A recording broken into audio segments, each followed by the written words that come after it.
దేశంలో మహిళకి రక్షణ ఇది. ఇంత చదువుకున్నా మహిళగానే మిగిలిపోతుంది. భర్త ఆత్మహత్యలకి అంతనేదే లేదు. మన రక్షణ వ్యవస్థ ఏమైంది?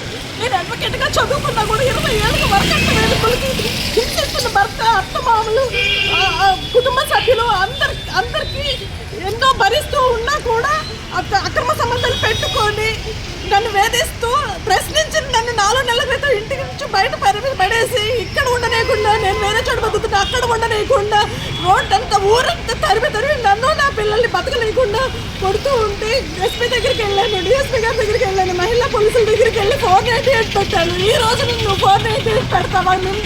అది ఎక్కడ కనబడితే అక్కడ నా ప్రాణానికి నా పిల్లల ప్రాణానికి రక్షణ లేకుండా ఉంది. ఎవరు రక్షిస్తారు? ఎవరు కాపాడుతారు? ఒక న్యాయవాదిని నాకే రక్షణ లేకపోతే ఎవరికి రక్షణ ఉంటుంది? ఎవరు నా సమస్యలు పరిష్కరిస్తారు? నీ భర్త పేరేంటో చెప్పమ్మా. నా పేరు పోలిశెట్టి యామిని అండ్రాల్. నా భర్త పేరు వచ్చేసి మాడిశెట్టి బ్రహ్మమణి సంతోష్ కుమార్. అతని తమ్ముడు వచ్చేసి పద్మ వెంకట దినేష్ కుమార్. మావి గారు వచ్చేసి చుండూరు మోహన్.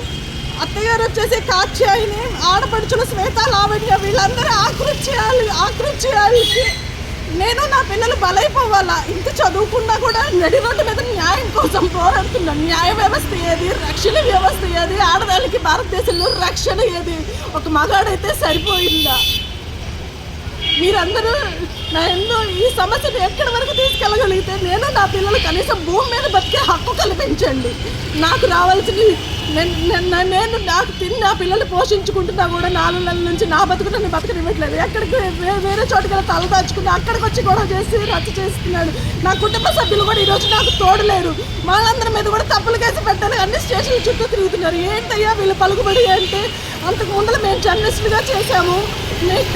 ఇప్పుడు మేము ఒక టెక్స్టైల్ మిల్స్లో చేస్తున్నాము అని చెప్పి అక్కడ వేరే మహిళలతో అక్రమ సంబంధాలు పెట్టుకున్నారని వాళ్ళందరినీ ప్రశ్నించినా కూడా ఆ అమ్మాయిని తీసేశారు. కానీ ఈయన మాత్రం అలాగే ఉంచుకుంటున్నారు. వాళ్ళ పేర్లు వాళ్ళందరి దగ్గరికి వెళ్ళి అందరినీ కాళ్ళు